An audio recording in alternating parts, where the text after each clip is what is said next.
ser fino também, né? Cabelos brancos que começam a aparecer. Eu não sou um jovem promissor nos quadrinhos. Pois é, né? Já rodou esse estrada, tem chão rodado nesse rio. Ó,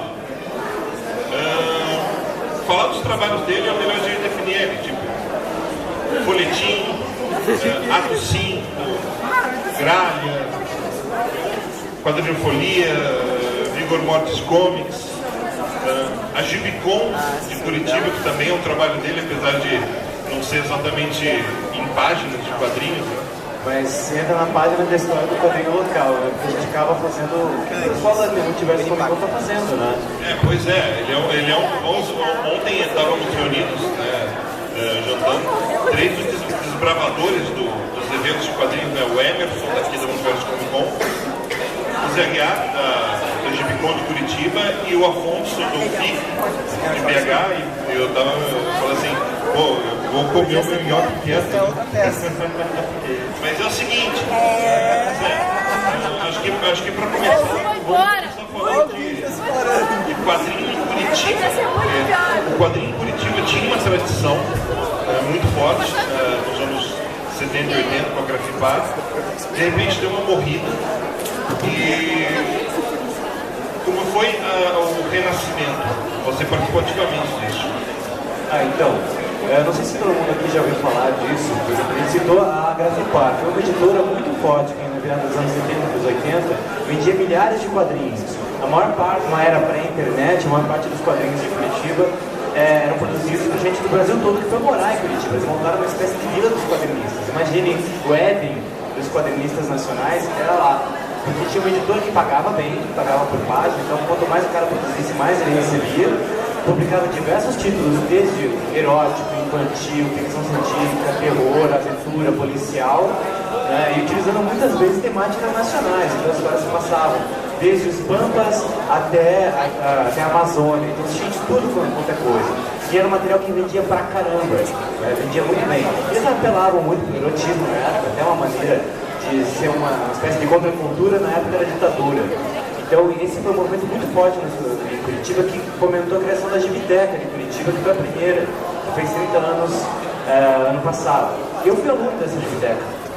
Eu fui aluno e lá eu conheci alguns desses remanescentes da Grafipar, e depois eu comecei a dar aula lá também de quadrinhos. Parei para me dedicar aos meus próprios quadrinhos também. E Curitiba tem esse movimento, né, que agora a gente conseguiu dar uma sedimentada por causa da Gibicon, que colocou no mapa, né? Assim como o Multiverso aqui traz o eixo desloca de Rio São Paulo, traz mais para cá, mais para o sul ainda do que Curitiba, a gente fez isso lá, para mostrar também o artista local, para trazer o artista de fora para poder prestigiar. Então, o que acaba acontecendo é um movimento de produção. Infelizmente, em Curitiba já não tem uma editora de quadrinhos. Tem uns poucos jornais que publicam tiras, eu publico duas tiras num jornal local lá, que é a Gazeta do Povo, que é o Folhetim. Até eu estou ali no Estúdio da Pandemônio com a coletânea das tirinhas do Folhetim, né? E tem também a Coisa Oculta, que é uma série sem personagens fixos, que é uma série completamente surreal de tiras. E o primeiro trabalho profissional, qual foi? Com tiras. Eu comecei publicando tiras profissionalmente com 16 anos. Era uma tira chamada O Boi. Ela era inspirada num amigo meu que era gordinho. Durou muito isso? Durou bastante tempo até. Na verdade, ela surgiu na escola ainda, eu fazia tipo um fanzinão, como se fosse um jornalzinho datilografado, e eu comecei a colocar esses personagens como ilustrações.